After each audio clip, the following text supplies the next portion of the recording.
Oi mulheres, tudo bem com vocês? Bem-vindos à minha casa e à minha mesa. Acho que uma das coisas que eu mais tenho sentido falta durante esse tempo de isolamento é não ter a casa cheia de amigos e chamar as amigas para tomar um café, sabe? Bater um papo.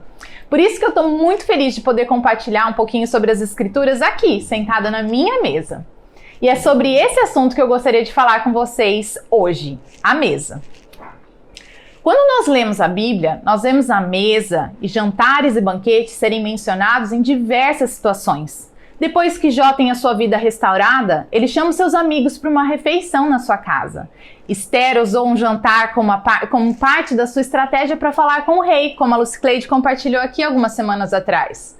O tão conhecido banquete do filho pródigo, e o próprio Jesus nos deixou tantos exemplos, como quando sentou à mesa com fariseus, que eram os mestres da lei, e com os cobradores de impostos, que eram os malquiços por muitos naquela época.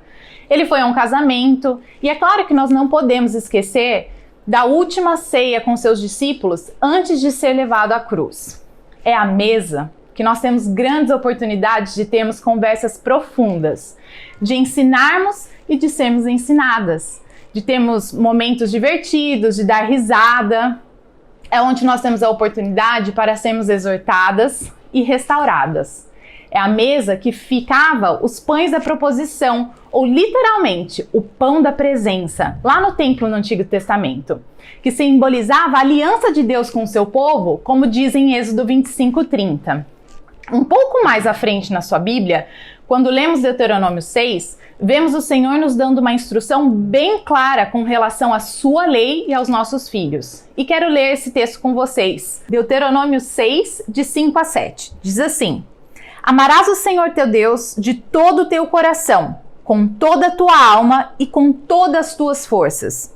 E essas palavras que hoje te ordeno estarão no teu coração, e as ensinarás a teus filhos, e delas falarás, sentado em casa e andando pelo caminho, ao deitar-te e ao levantar-te.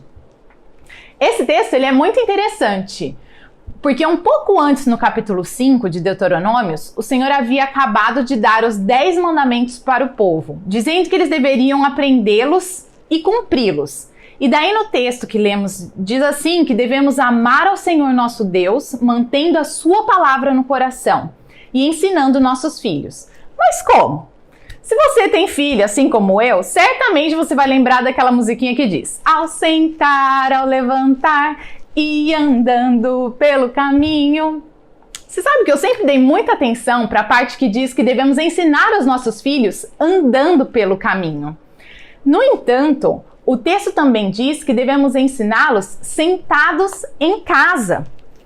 Pensa comigo, aquele povo nem em casa tinha. Eles estavam vivendo como peregrinos rumo à terra prometida. Onde é que você acha que eles se sentavam? Eles viviam em tendas no meio do deserto.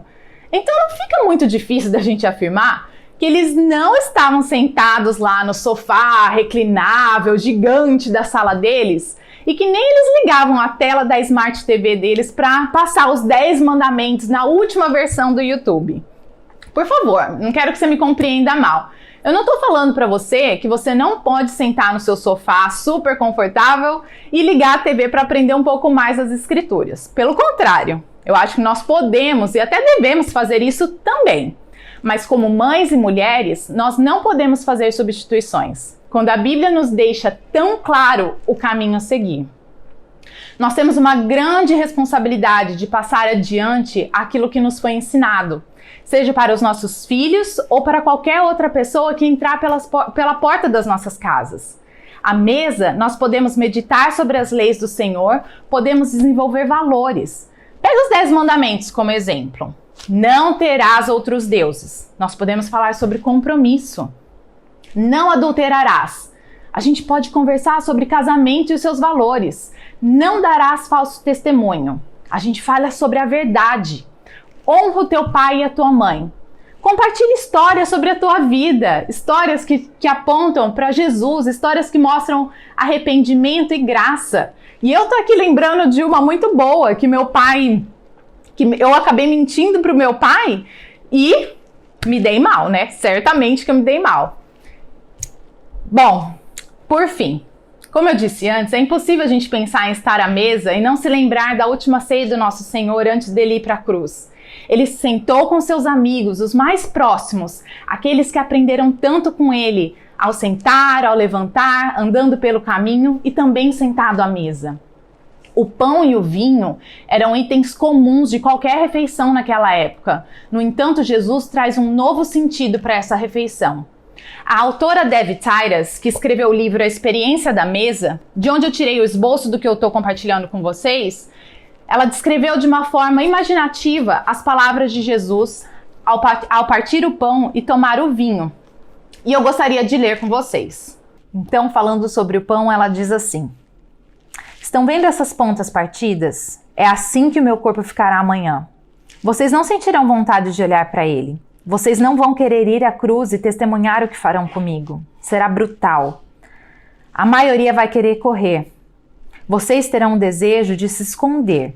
Entretanto, ao verem isso acontecer comigo, não quero que fiquem bravos com os soldados, nem que odeiem Pilatos pela brutalidade do que presenciarem.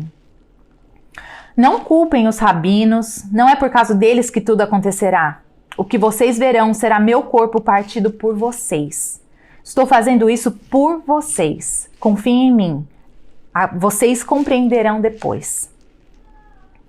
Então Jesus pegou o copo e disse algo do tipo: estão vendo esse vinho? É vermelho escuro, como a cor do sangue. Concordam? Saibam que amanhã vocês verão mais sangue do que imaginavam ser possível jorrar do corpo humano. Mas quando virem meu sangue ser derramado por vocês na cruz, quando meu lado for perfurado com uma lança, saibam que esse é o sinal da nova aliança que faço com vocês. Eu morrerei, mas nunca os deixarei.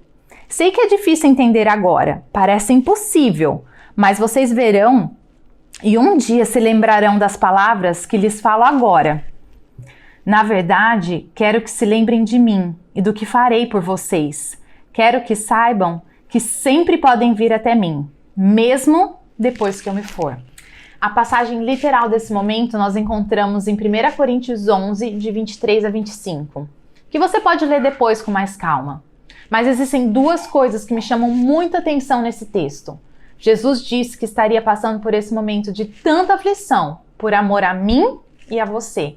E que todas as vezes que comêssemos do pão e tomássemos do vinho, que nós deveríamos fazer isso em memória dele. Que a mesa de nossas casas seja um lugar para nos sentarmos para comer, para termos tempo de qualidade com os nossos filhos, com as nossas famílias, com os amigos, mas que seja um lugar onde possamos estar com Jesus para aprendermos mais sobre ele, sem esquecer o sacrifício e o valor da cruz que nos habilita a estarmos com ele todos os dias. E para finalizar, eu gostaria de te fazer um desafio.